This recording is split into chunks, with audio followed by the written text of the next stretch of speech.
If you are a songwriter or a artist or just a vocalist or an instrumentalist, but you don't actually have experience producing music, you might want to know, is it possible for you to get involved in the TV film music licensing biz? And the answer is absolutely you can. However, you're gonna have to go about it a little differently than somebody who has a home studio who can actually produce tracks whenever they want to. So you have basically two options. One, you can learn how to produce tracks. You will be forced to create constantly and put out new music all the time.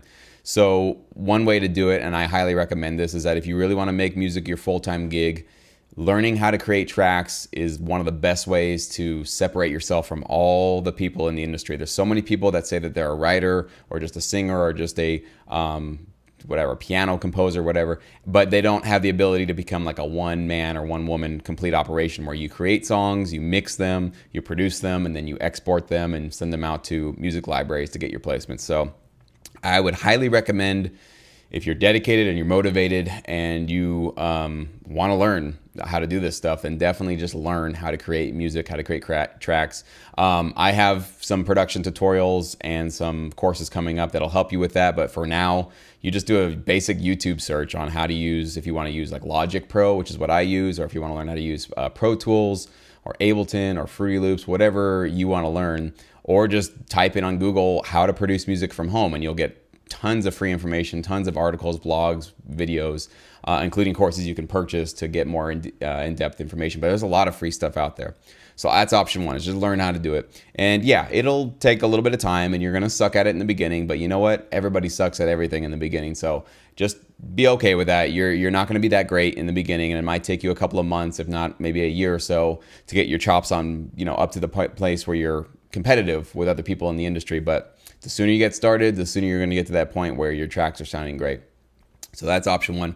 Option two is you just partner up with a producer, right? You partner up with some producer that has completed tracks, but maybe they don't have a vocalist, and you're that vocalist that can really sell that song and really make it, come alive, basically. Or maybe you're a guitar player and somebody who has some great hip hop beats needs some guitar on there, so you guys can partner up and figure out how you can benefit each other. So you either need to learn how to do it yourself, or you need to partner up with, somebody who knows how to make music in order to get into the TV film music licensing industry. Now, when you partner up with another producer, you're going to need what is called a songwriter split form or a split sheet to basically divvy up the back-end royalties, right? So if you're a vocalist and you find a producer online or that in your daily circle of life that has awesome music and you guys want to like collaborate on it, traditionally, that kind of a relationship would be basically 50-50 split, meaning that you would get 50% of the royalties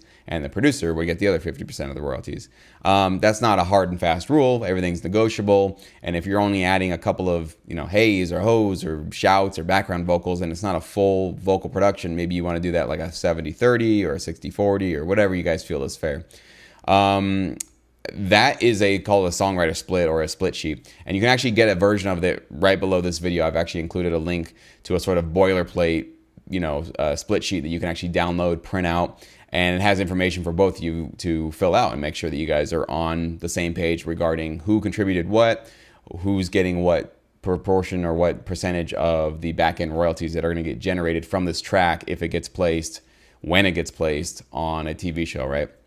So that's a free resource for you to take, download, use as you need to. Now, if you're only composing, again, let's say you're a guitar player, or maybe you're just a writer. You're just somebody who writes lyrics, or you write melodic progressions, but you can't produce the music, and you partner up somebody who can produce the music, but you're sort of, just handing them off ideas or whatever. Again, these things need to be sort of openly discussed between you and the producer that you're working with. So if it's a situation where without you, the track is not even close to the quality or the size that it is after you've added your either vocals or production or ideas, then that percentage that you're earning should be increasing proportionally to how much you're putting into the track, right? You go into a studio and you record a shaker, I don't know if we're even going to be putting that on a songwriting split sheet, right? Because that's something that almost anybody could walk in there and do. So that's not as valuable as a great vocal production or a vocal performance or an awesome piano line that ends up becoming the driving piano line in a song, right? So it's always proportion to how much you're composing and how much you're contributing to an actual track. So hopefully that's an answer for you out there, that if you're not a full-time producer and you don't know how to actually make this stuff, those are really your two options in terms of if you want to make your full-time living from earning residual performance royalties. You're going to either have to learn how to do it, or you got to partner with somebody who already has done it and get these songwriter splits signed and agreed to, and then both of you guys can end up going and shopping these songs to music libraries, supervisors, and other people in the industry. So hopefully that helps you guys out if you're wanting to get into this but you don't know how to make music yet.